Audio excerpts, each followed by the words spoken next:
समस्तंकु नुआ भिडियो रे स्वागत और शुभकामना। आज आमे द्वितीय पाठ न्यायर सिंहासन विषय रे पढ़िबा। अनेक वर्ष तलर कथा। उज्जयिनी नाम रे एक ऐतिहासिक तथा प्राचीन नगरी थिला। सेठारे भोजराज नाम रे जणे राजा राजत्व करुथिले। तांको नगरी को लगी धारापुरी बोली गोटे ग्राम थिला। सेठारे एक सुदीर्घ पड़िया थिला। प्रत्येक दिन अनेक पिला सेही पड़िया को खेलिबाकू आसंती। पड़ियार गोटिए पटे उच्च चिकण पत्थरटीए थिला। पिला माने मिसी सेठारे गोटिए मंचा तैयारी कले। मंचाटी सिंहासन भली देखा जाउतिला। मंचा तैयारी परे पिलाटीए सेथिरे थिबा पत्थर उपरे बसी पड़िला। सबु सांगं को डाकी कहिला, ए सिंहासन आजिठू मोर। मु राजा, तुमे माने मोर पारिषद वर्ग। तुमे माने जण जण करी तुमर अभियोग मो निकट को आण। मु सेगुड़िकर विचार करिबी। एहीपरि विभिन्न प्रकार अभियोग गोटिए परे गोटिए राजांक निकटरे उपस्थापना करंती। पिलाटी मंचार सिंहासन रे बसी समस्तंक अभियोग शुणे और तुरंत समस्तंकु खुशी कला भली फैसला शुणाए। एहीपरि किछि दिन परे बेले बेले पड़िया देई जाउथिबा बाटोई माने मध्य पिलांकर एही खेल को उपभोग करंती और राजा भावे मंचासीन पिलाटीर विचार शैली को देखी आश्चर्य प्रकट करंती। ए बालक देहरे किछि दैवी शक्ति रहिछि कि फलरे से एभली सुंदर और उपयुक्त विचार प्रदान करि पारुछि। दिने दुई जण कृषक सेमानक मध्यरे होइथिबा कळीर विचार पई राजांक निकट को न जाई मंचरे बसुथिबा पिला निकटरे उपस्थित हेले। दुहें सेमानक कळी विषय रे पिलाटी को कहिले। पिलाटी गंभीरतार सह सबु शुणिला। शेषरे से दुहींक एपरी फैसला शुणाइला जहा शुणी दुहें आश्चर्य होइगले।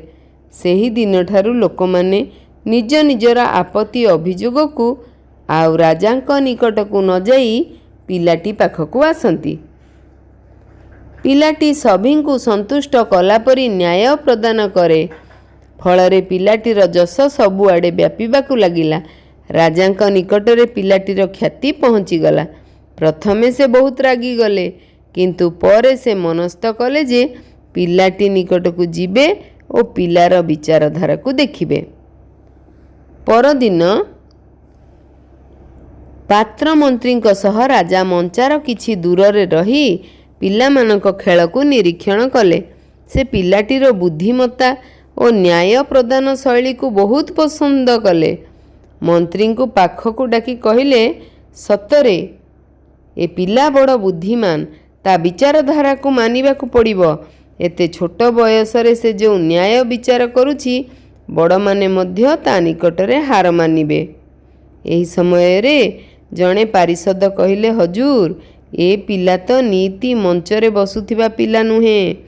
प्रतिदिन मंचारे बसुथिबा पिला ज्वरे आक्रांत होइथिबा जोगु ता स्थान रे ए पिला मंचासीन होइछि। राजा कहिले, तेबे एहा तो बड़ आश्चर्य कथा। जहा भी हो, एही मंचा सिंहासन रु निश्चय किछि चमत्कारिता अछि। मु एहा को परीक्षा करिबी। राजा तत्क्षणात से मंचा तल को खोलिबा को आदेश देले। खोलु खोलु मंचा तलु एक सुंदर चंद्रकांत पत्थर रे तैयारी रत्न खचित 32टी पुत्तलिका युक्त सिंहासनटीए देखिबा को पाइले। सिंहासनर 4टी गोड़े 4 जण देवदूतंक मूर्ति खोदेई होई सिंहासनर शोभावर्धन करुथिला। माटी तलु सिंहासन मिलिबा कथा पवन बेगरे चारिआडे व्यापीगला। हजार हजार लोक सिंहासन देखिबा को भिड़ जमाइले। जणे विद्वान पंडित सिंहासन देखि कहिले, एहा साधारण सिंहासन नुहे। एहा बहु वर्ष पुराणा राजा ବିକ୍ରମାଦିତ୍ୟଙ୍କ ସିଂହାସନ। ଏହା ଉପରେ ରାଜା ବିକ୍ରମାଦିତ୍ୟ ଉପନିବେଶ କରି ସତ୍ୟ ଧର୍ମ ନ୍ୟାୟର ବିଚାର ପ୍ରଦାନ କରୁଥିଲେ। ସୁତରାଂ ଏହା ଏକ ନ୍ୟାୟର ସିଂହାସନ। ରାଜା ଏହା ଶୁଣି ଆଦେଶ ଦେଲେ, ତୁରନ୍ତ ଏହି ସିଂହାସନକୁ ରାଜଦରବାରକୁ ପ୍ରେରଣା କରାଯାଉ। ଏହା ଉପରେ ମୁଁ ବସିବି ଓ ପ୍ରଜାଙ୍କ ଆପତ୍ତି ଅଭିଯୋଗର ଫଇସଲା କରିବି। ତା ପରଦିନ ଯେତେବେଳେ ରାଜା ସିଂହାସନରେ ବସିବାକୁ ଯାଇଛନ୍ତି, ହଠାତ୍ ଶବ୍ଦ ଶୁଣାଗଲା, ରହିଯାନ୍ତୁ ରାଜା। ରାଜା ଚାରିଦିଗକୁ ଚାହିଁଲେ, କେହି ନାହାନ୍ତି। ସେ ପୁନର୍ବାର ସିଂହାସନରେ ବସିବାକୁ ଆଗେଇ ଯାଆନ୍ତେ, ପୁଣି ସେହିପରି ଶବ୍ଦ, ରହିଯାନ୍ତୁ ରାଜା। ଏଥର ରାଜା ଆଶ୍ଚର୍ଯ୍ୟ ହୋଇ ଦେଖିଲେ, ସିଂହାସନ ଗୋଡ଼ରେ ଖୋଦିତ ଗୋଟିଏ ପୁତ୍ତଳିକା ତାଙ୍କୁ ଏକଥା କହୁଛି। ପୁତ୍ତଳିକା ପୁଣି କହିଲା, ରାଜା, ଆପଣ କ'ଣ ଏ ସିଂହାସନରେ ବସିବାକୁ ଯୋଗ୍ୟ? ଆପଣ କ'ଣ ଦୃଢ଼ତାର ସହିତ କହିପାରିବେ କି ଜୀବନରେ କେବେ ଚୋରି କରିନାହାନ୍ତି? ରାଜା ଲଜ୍ଜାରେ ମୁଣ୍ଡ ତଳକୁ କଲେ, କାରଣ ତାଙ୍କର ମନେ ପଡ଼ିଲା ସେ କିଛି ବର୍ଷ ତଳେ ତାଙ୍କର ଜଣେ ପାରିଷଦଙ୍କ ଜମିକୁ ଜବରଦସ୍ତ ହଡ଼ପ କରିଥିଲେ। ପୁତ୍ତଳିକାଙ୍କୁ ପୁଣି କହିଲେ, ଆପଣଙ୍କୁ ଏ ଚୋରି ଅପରାଧରୁ ମୁକୁଳିବା ପାଇଁ 3 ଦିନ ଧରି ପୂଜା ଅର୍ଚ୍ଚନା କରି ପ୍ରାୟଶ୍ଚିତ କରିବାକୁ ପଡ଼ିବ। ଏହା କହି ପୁତ୍ତଳିକାଟି ଡେଣା ହଲାଇ ସେଠାରୁ ଉଡ଼ିଗଲା। ରାଜା ପୁତ୍ତଳିକାର କଥା ଅନୁସାରେ 3 ଦିନ ଧରି ପୂଜା ଅର୍ଚ୍ଚନା ଓ ଉପବାସ କରି ଚତୁର୍ଥ ଦିନ ସିଂହାସନରେ ବସିବାକୁ ଗଲେ। ହେଲେ ଏ କ'ଣ? ପୁଣି ଦ୍ୱିତୀୟ ପୁତ୍ତଳିକା କହିବାକୁ ଲାଗିଲା, ରହିଯାନ୍ତୁ ରାଜା। ଆପଣ ଦୃଢ଼ତାର ସହିତ କହିପାରିବେ କି ଜୀବନରେ କେବେ ମିଛ କହିନାହାନ୍ତି ବୋଲି? ରାଜା କହିଲେ, ମୁଁ ତ ପିଲାବେଳେ କୌଣସି ନା କୌଣସି ଅସୁବିଧାରେ ପଡ଼ିଥିବା ବେଳେ ମିଛ କହିଦେଇଥାଏ। ଦ୍ୱିତୀୟ ପୁତ୍ତଳିକା ରାଜାଙ୍କ କଥା ଶୁଣି ଡେଣା ହଲାଇ ଆକାଶକୁ ଉଡ଼ିଗଲା।